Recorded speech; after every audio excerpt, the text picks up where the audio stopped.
लखनऊ में साधना न्यूज ने कौशल विकास मंत्री कपिल देव अग्रवाल से खास बातचीत की, जहां मंत्री ने विधानसभा में चल रहे बजट सत्र को लेकर अहम जानकारियां साझा की हैं। साथ ही कहा कि G20 और इन्वेस्टर समिट के तहत युवाओं के लिए रोजगार की नई संभावनाएं खुली हैं।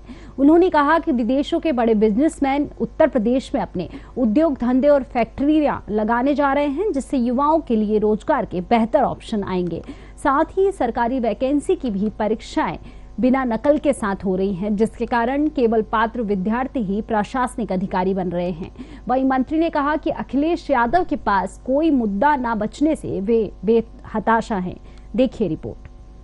सत्ता दल बीजेपी और विपक्ष के बीच जोरदार हंगामा हो रहा है। कई मुद्दों पर चर्चा हो रही है और इसी बीच विपक्ष के जो नेता हैं, पूर्व मुख्यमंत्री हैं अखिलेश यादव, उन्होंने सवाल उठाया कि बीजेपी सरकार जो रोजगार का ग्राफ दिखा रही है, असल में वो रोजगार लोगों को दे ही नहीं पाएगी क्योंकि विजन क्लियर नहीं है। हमारे साथ बात करने के लिए उत्तर प्रदेश सरकार के कौशल मंत्री कपिल देव अग्रवाल जी हैं। सर, अहम सवाल है और आपसे जुड़ा है क्योंकि लगातार रोजगार मेलों का आयोजन किया जाता है, लेकिन अखिलेश यादव कह रहे हैं कि ये जो आप ग्राफ दिखा रहे हैं सिर्फ कागजों तक सीमित है। असल में किसी को यहाँ पर इतनी नौकरियां नहीं मिलनी जितनी कि आप लोग शो कर रहे हैं। देखिए अखिलेश जी, हम नौकरियों की बात करते हैं तो संभवतः तो केवल सरकारी नौकरी की बात करते हैं, पर सरकारी नौकरी की ही बात करूं तो सबसे बड़ी बात तो यह है कि अखिलेश जी की सरकार में एक विशेष वर्ग के, जाति वर्ग के लोगों को नौकरी मिलने का काम होता था, छाट छाट करके।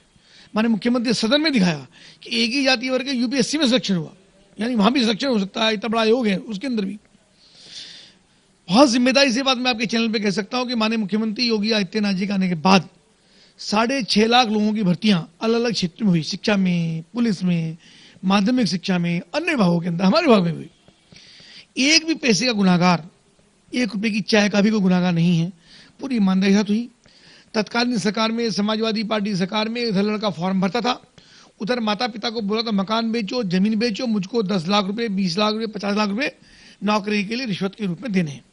यानी बाप मकान बेचने की तैयारी करता था और लड़का परीक्षा की तैयारी करता था। लड़का परीक्षा की तैयारी कम करता था, पैसे में निगाह उसकी जाते रहते। ये भ्रष्टाचार खत्म हुआ, पहली बात, ये बड़ा काम हुआ। नकल विहीन शिक्षा पद्धति हुई है। उनके यहाँ बिल्कुल 52 रुपये मांगा था, नकल लिखवा करके तब होता था कि आप बोर्ड पे उतार लो। और जिन बच्चों के 40% नंबर आने चाहिए उनके आते 90 और 90 वाले रह जाते थे नीचे। ये भ्रष्टाचार का पूरा जंजाल जो शिक्षा को दीमक की तरह चाट रहा था, उसको हमने खत्म करने का बड़ा काम हुआ है। दूसरी बात, जो MSMEs का अभी इन्वेस्टर समिट हुई है, उसके अंदर लगभग 90 से 93 लाख युवाओं को, लगभग 1 करोड़ युवाओं को हम रोजगार देने के लिए संकल्पित हैं। इतनी सारी इंडस्ट्री आएंगी, अखिलेश जी को दिखाई नहीं देती क्या? जब इंडस्ट्री आएंगी तो ये एम्प्लॉयमेंट क्या जापान से और इंग्लैंड से लेकर के आएंगे, भाई हमारे युवाओं को काम मिलेगा? तो जिसकी जैसी स्किल्ड होगी वैसा उसको रोजगार मिलेगा। हमारी जिम्मेदारी ये है कि जैसी जिसकी मैन पावर की आवश्यकता है उनको हम वैसा स्किल्ड करके, उनको वैसी मैन पावर तैयार करके उनको हम देंगे। तो हम ड्रोन में काम कर रहे हैं, हम इलेक्ट्रॉनिक्स में काम कर रहे हैं, हम ITI में काम कर रहे हैं, हम आर्टिफिशियल इंटेलिजेंस में हम काम कर रहे हैं, हम सोलर में काम कर रहे हैं। यानी जो लेटेस्ट टेक्नोलॉजी है, लेटेस्ट रिक्वायरमेंट है इंडस्ट्री की, उसके हिसाब से युवाओं को हम तैयार करने का काम करें बड़ी संख्या में। हमको, हमारी जवाबदेही अखिलेश जी के प्रति नहीं है, हमारी जवाबदेही जनता के प्रति है, जिसने हमको वोट देकर के यहाँ चुन करके भेजा है। उसके सपनों को हम साकार करने का प्रयास कर रहे हैं। माननीय दीनदयाल उपाध्याय जी, जिनका संकल्प था कि अंतिम व्यक्ति तक योजनाएं पहुंचे, अंतिम व्यक्ति के चेहरे पर मुस्कान हो, उस संकल्प के साथ माननीय प्रधानमंत्री नरेंद्र मोदी जी और माननीय मुख्यमंत्री योगी आदित्यनाथ जी काम कर रहे हैं। इन्वेस्टर समिट पे भी उन्होंने सवाल उठाया है। पिछली बार के इन्वेस्टर समिट को उदाहरण दिया है कि ग्राउंड ब्रेकिंग सेरेमनी आपने करी जब, तो उतने लोग नहीं आए जितनों ने आवेदन किया था। अभी आपने G20 का जो प्रोग्राम बीजेपी ने किया है, जो सफल प्रोग्राम रहा है, उसको लेकर के भी सवाल खड़ा किया है कि जो आप लोगों को लैंड दिखा रहे थे, सब नेताजी का सपना था। मेदांता लखनऊ में अगर कोई लेकर के आया तो नेताजी लेकर के आया, ये सब समाजवादियों की सोच थी, आप लोगों ने केवल नाम बदले हैं। तो ठीक है, हम नेताजी के सपने साकार हम कर रहे हैं।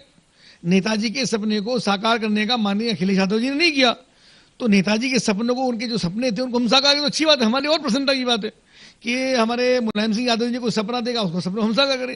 उन्होंने विचार बनाया, उनके विचार को, जो जो अच्छे विचार हमको लगते हैं उसको हम उतारने का काम कर रहे हैं। तो निश्चित रूप से दीनदयाल उपाध्याय जी का विषय हो, मुलायम सिंह जी का विषय हो, इसमें कहाँ दिक्कत है। पर अखिलेश जी ने 5 साल सत्ता में रहते, 10 वर्ष कांग्रेस के साथ उन्होंने गठबंधन चला के सरकार चलाने का काम किया, 5 वर्ष मुलायम सिंह यादव जी मुख्यमंत्री रहे, उस सपने साकार नहीं हुए। उन सपनों को साकार करने का काम, धरातल पर उतारने का काम और जीवंत करने का काम केवल योगी आदित्यनाथ जी सरकार कर रहे हैं। ये रोजगार की बात हो गई, कानून व्यवस्था को लेकर के भी काफी सवाल खड़े हुए, क्योंकि अभी हाल ही में प्रयागराज में उमेश पाल हत्याकांड हुआ जिसमें एक बड़े माफिया का नाम सामने आया है और लगातार सरकार का फेलियर बता रहा है विपक्ष की। एलआईयू और इंटेलिजेंस अगर सही से वर्क करता तो शायद इतना बड़ा ये कांड ना होता। क्या कहना चाहिए? ठीक है, विपक्ष का विषय नहीं है। देखिए, घटनाएं कभी रुकेंगी नहीं, घटनाएं तो होती रहेंगी, पर घटनाओं पर सरकार का मंशा क्या है, सरकार की स्पष्टता क्या है, सरकार का विजन क्या है, इस बात पर डिपेंड करता है। अगर घटना हुई है तो घटना होने के बाद का जो परिणाम वो भी आपके सामने है।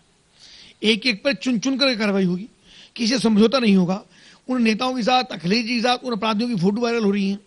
एक तो हमारे मुख्यमंत्री योगी आदित्यनाथ जी हैं जो उन सब लोगों को चिन्हित करके उनके खिलाफ कानून के अंतर्गत कार्रवाई कर रहे हैं।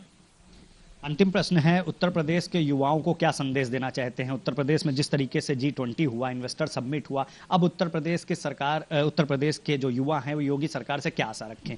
देखिए, एक परिवर्तन की बयार चली है, सोचने का तरीका बदला है, परसेप्शन बदला है। सरकार के प्रति जवाबदेही सरकार है, केंद्र की सरकार और प्रदेश की सरकार जवाबदेही सरकार है, तो सोचने का तरीका, परसेप्शन बदला है। एक जिम्मेदारी के सरकार होने के नाते जनता को भी विश्वास कायम हुआ है। तो मैं जनता से चाहूंगा, युवाओं से चाहूंगा विशेष रूप से भरोसा बनाकर रखें। हम सब मिलकर के, हम नहीं, हम सब मिलकर के इस देश को आगे बढ़ाने के लिए संकल्पित हैं। उनमें युवाओं की आवश्यकता है, युवाओं को रोजगार, उनकी व्यवस्थाएं, उससे हम जोड़ने का काम कर रहे हैं और हम सब मिलकर इसको आगे बढ़ाने का काम करेंगे। धन्यवाद हमसे बात करने के लिए। तो हमसे बात कर रहे थे उत्तर प्रदेश सरकार के कौशल विकास मंत्री कपिल देव अग्रवाल जी, जिनका साफ तौर पे कहना है कि युवा भरोसा रखें सरकार के ऊपर। लगातार सरकार प्रयासरत है कि युवाओं को यहाँ रोजगार दिया जाए और लगातार रोजगार मेले का आयोजन किया जा रहा है। जिस तरीके से इन्वेस्टर समिट हुआ था उसके बाद यहाँ पर बड़े लेवल पर रोजगार आने की संभावनाएं हैं। कैमरा पर्सन समर के साथ पुनीत मोहन, साधना न्यूज।